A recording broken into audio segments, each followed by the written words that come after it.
Hola, vamos a continuar con el tema de distribución y ahora continuamos con la parte 4, que es el volumen de distribución aparente con su escala litros sobre kilogramo. Les había presentado cómo se interpreta el volumen de distribución, pero en este caso omitimos una parte para primero interpretarla, es de dónde salen esos valores. Esos valores del volumen de distribución se calculan durante los ensayos clínicos y tienen una fórmula. La fórmula para calcular el volumen de distribución, que como ya les había dicho, ya todos los fármacos tienen su volumen de distribución conocido, es dosis administrada entre concentración a tiempo cero. Entonces, tú haces un perfil farmacocinético del fármaco y sacas la concentración del fármaco al tiempo cero, sacas la ordenada al origen y, por ejemplo, en el caso pues de un fármaco como el ácido acetil salicílico que das 500 miligramos, si tuvieras 50 miligramos sobre litro, divides la dosis administrada, ¿cuál dosis? La dosis terapéutica, entre la concentración a tiempo cero. Eliminas miligramos con miligramos y te sale ahí en ese caso 10 litros. O sea, es un ejemplo para que sepan de dónde salen los valores. Le das la dosis al paciente. ¿Cuál dosis? Pues la que es terapéutica, 10 miligramos, 500 miligramos, 600 miligramos, etc. Le tomas muestras de sangre y lo divides entre la muestra a tiempo cero y ese es el valor del volumen de distribución para ese fármaco. Yo les había presentado ya las tablas con los valores de los volúmenes de distribución de la heparina 3 litros, tolbutamida 7 litros. Eso es para que sepan de dónde salieron esos valores. No es que a mí se me hayan ocurrido, ni que es que hay 3 litros físicos de heparina. Entonces, ahora vamos a analizar la otra escala del volumen de distribución. ¿Cuál es la otra escala del volumen de distribución? La de litros sobre kilogramo. Pueden ver ustedes todos los valores que manejé en el video anterior y que ahora los tengo en litros sobre kilogramo. ¿Cómo hice la transición de litros a litros sobre kilogramo? Recuerden que los valores del volumen de distribución están calculados en individuos de 70 kilogramos. Entonces, yo lo único que hice para pasar a la escala de litros en litros sobre kilogramo es dividir el valor que tienen ahí entre 70 kilos. Entonces, divides 3 litros entre 70 kilogramos es igual a 0.048. 7 entre 70 es igual a 0.1 litros sobre kilogramos. ¿Por qué se hace esto? Porque ustedes me pudieran decir, yo no peso 70 kilogramos. ¿Esto aplica para mi persona? Existe una escala para que lo hagas en tu propio peso y es la de litros sobre kilogramos. Entonces, si tú quieres hacer el volumen de distribución en tu propio peso, el volumen de distribución, si viene en litros, debes de saber y recordar que es el de una persona de 70 kilogramos. Divídelo entre 70 kilos y ya tienes el valor de litros sobre kilogramo. Voy a seleccionar nada más unos cuantos fármacos de los que vienen ahí y los voy a distribuir en mi persona. Entonces, lo primero que tuve que hacer yo es dividir los valores de los que seleccioné que estaban en litros entre 70 kilogramos para poderlos aplicar en mí. ¿Por qué? Porque yo no peso 70 kilos, voy a hacer los ejercicios de distribución en mi persona y ustedes tienen que hacerlos con su propio peso. Fíjense, estos valores los pueden aplicar en ustedes. ¿Qué es lo que sí ya tendrían que hacer de manera individualizada?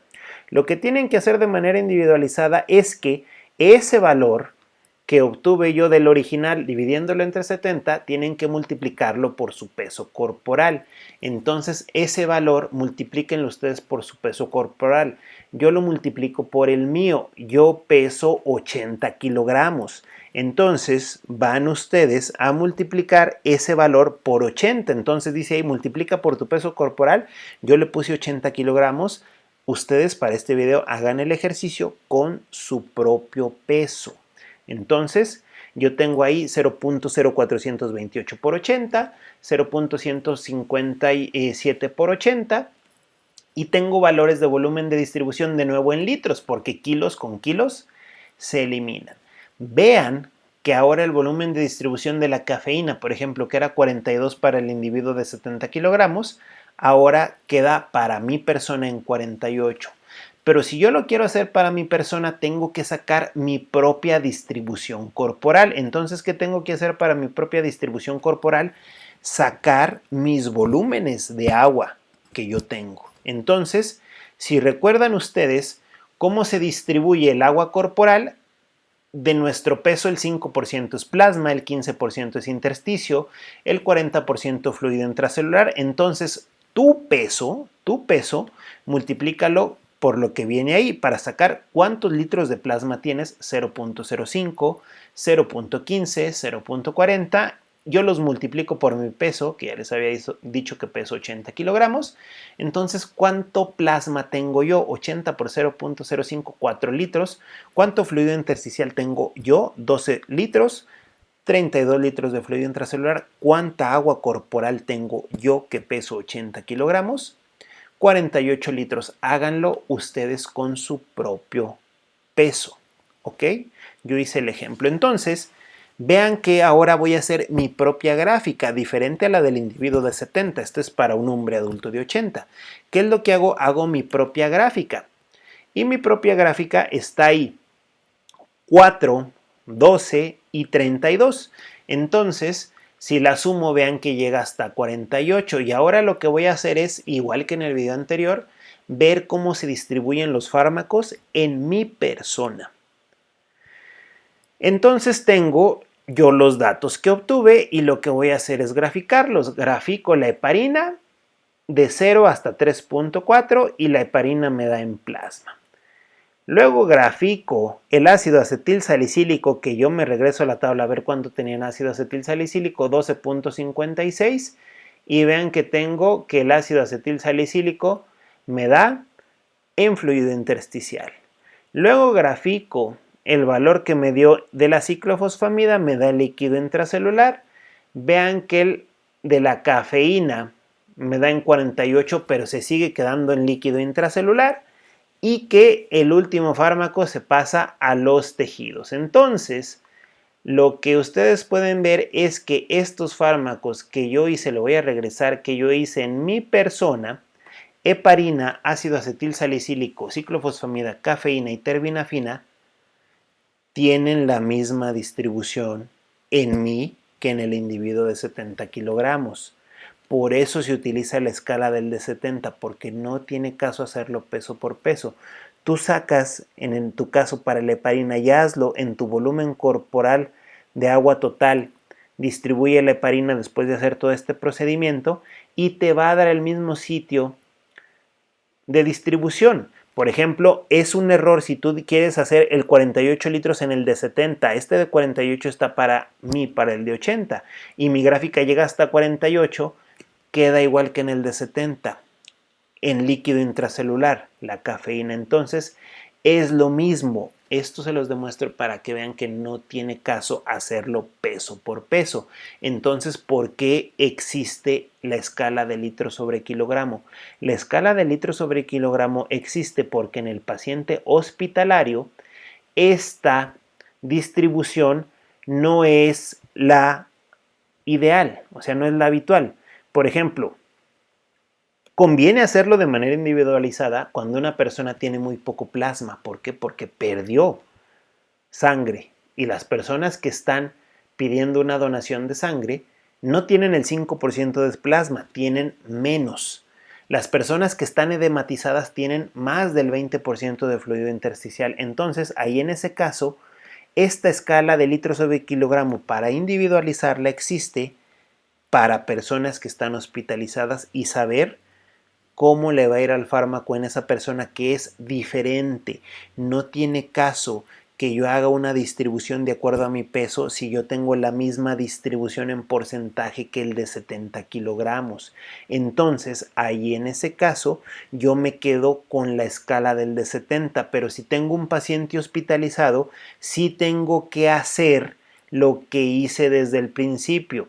Los valores del volumen de distribución en litros, dividirlos entre 70, sacarle al paciente su propia agua corporal, ver si el paciente tiene más o menos plasma, fluido intersticial o fluido intracelular, y hacerle un análisis a detalle a él. Si el paciente no tiene alteraciones de este tipo, utiliza la escala del video anterior sin problema. ¿Por qué se tiene que hacer algo individualizado? Se tiene que hacer algo individualizado porque pues se necesita en algunos casos tener conocimiento de cómo es la intensidad de la dosis del fármaco de acuerdo a la terapia. ¿Por qué les digo esto? Porque, por ejemplo, pudieran ustedes recordar que las especialidades farmacéuticas son dosis estándar para todos los individuos independientemente de lo que pesen. Por ejemplo, tú le das 500 miligramos de paracetamol o de ácido acetilsalicílico a una persona que pesa 70, que pesa 80, etcétera. ¿Tiene diferencia en el impacto? Sí, sí lo tiene, pero como tienen un rango terapéutico adecuado esos medicamentos, normalmente no pasa nada y así se administran. Les voy a poner un ejemplo para que vean que realmente sí tiene impacto. En este caso, administrar la misma dosis de un fármaco a distintos tipos de personas. Entonces, nosotros vamos a analizar el etanol. El etanol es un fármaco, cuando se utiliza con objetivos terapéuticos se vuelve medicamento, pero si tú lo utilizas con fines recreativos, o sea, para embriagarte, es un fármaco. El etanol tiene un volumen de distribución de 0.7 litros sobre kilogramo en hombres y 0.6 litros sobre kilogramo en mujeres. Entonces, ¿cuál va a ser la dosis de nuestro fármaco? Pues la dosis de nuestro fármaco va a ser una cerveza. ¿Qué es lo que vamos a calcular? Vamos a calcular la alcoholemia. ¿Qué es la alcoholemia? Pues el nivel de alcohol en la sangre, lo que te mide el alcoholímetro. Entonces, la alcoholemia se calcula gramos de etanol entre peso corporal por el volumen de distribución del etanol, que estos son los volúmenes de distribución del etanol. Ya les dije cómo se sacan, es la dosis habitual entre lo que tienes de muestra sanguínea a tiempo cero. Entonces, aquí en este caso, vamos a calcular los gramos de etanol. ¿Cómo se calculan los gramos de etanol? Los gramos de etanol se calculan miligramos ingeridos por densidad de etanol por el porcentaje del etanol de alcohol en la bebida. Si nosotros nos tomamos una cerveza, tenemos 355 mililitros en una cerveza, pues en una media, obviamente si tienes una caguama, pues aquí tienes que ponerle el volumen de una caguama, por la densidad del etanol, que lo que hice yo aquí fue sustituir por el porcentaje de etanol en bebida. Entonces tenemos ahí por 4.5% 0.045 es de donde sale eso. Si tienes una con mayor grado de alcohol, pues obviamente le tienes que sustituir ahí. La densidad del etanol es 0.789 y en resumen tenemos que una cerveza tiene 12.6 gramos de etanol. Esa es la dosis que te estás tomando de etanol cuando tomas una cerveza. Ahora voy a evaluar cómo impacta, esos 12.6 gramos de etanol, esa dosis en diferentes individuos. Tengo diferentes individuos, 4 en específico: hombre de 80 kilogramos, mujer de 50 kilogramos, hombre de 100 kilogramos y mujer de 65 kilogramos. Voy a calcular la alcoholemia. ¿Qué tengo que hacer para calcular la alcoholemia? Poner los gramos de etanol que tiene mi dosis. Mi dosis es una cerveza tiene 12.6 gramos de etanol.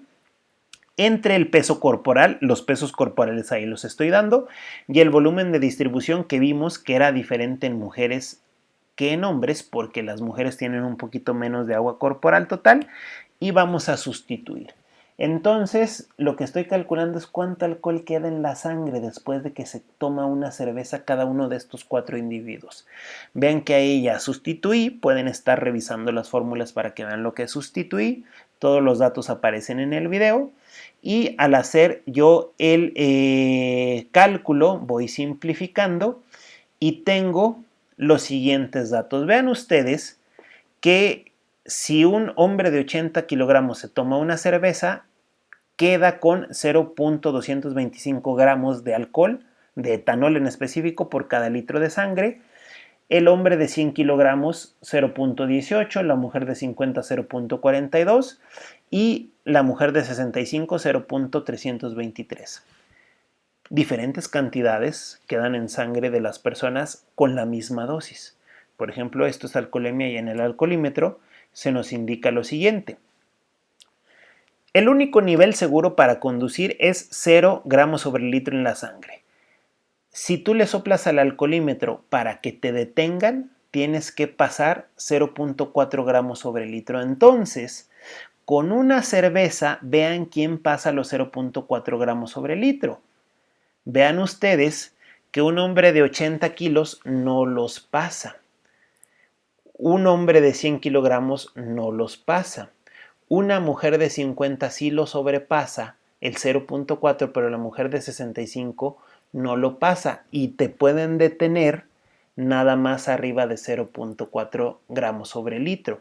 Entonces, aquí el punto es que si tú sabes que el volumen de distribución se maneja así, cuando te hagan la prueba del alcoholímetro deberías de saber tú que te tienen que poner en el alcoholímetro. El alcoholímetro debe de tener programado el peso. Muy probablemente el alcoholímetro que se utilice, el aparatito para medir, esté programado en 70 kilogramos, pero tendrías que tener un equipo que pudiera meter el peso de la persona y el sexo también. ¿Por qué? Porque vean que no es lo mismo la concentración de etanol en una persona hombre de 100 kilos que en una mujer de 50 kilos. Entonces, pues normalmente lo traen en el nivel más bajo, el etanol en cuanto a peso, y con una cerveza normalmente rebasas el límite de detección. Entonces el volumen de distribución tiene muchos usos, uno de ellos es el alcoholímetro, así se calcula la alcoholemia de cómo se distribuye el etanol en la sangre. Entonces se pudiera decir que el hombre de 100 kilogramos todavía está en facultades mentales para conducir y la mujer de 50 no. ¿Por qué? Porque obviamente como es un volumen más pequeño, una mujer de 50 kilogramos pues se concentró más el fármaco y en el hombre de 100 kilogramos no quedó tan concentrado, quedó más diluido. Pero pues lo importante es entender que los volúmenes de distribución tienen varios usos y para esto se pueden utilizar. Entonces, en este caso, les pongo un ejemplo de un uso real del volumen de distribución. Entonces, con esto terminamos esta parte de la distribución y nos vemos en el siguiente video. Y gracias por su atención.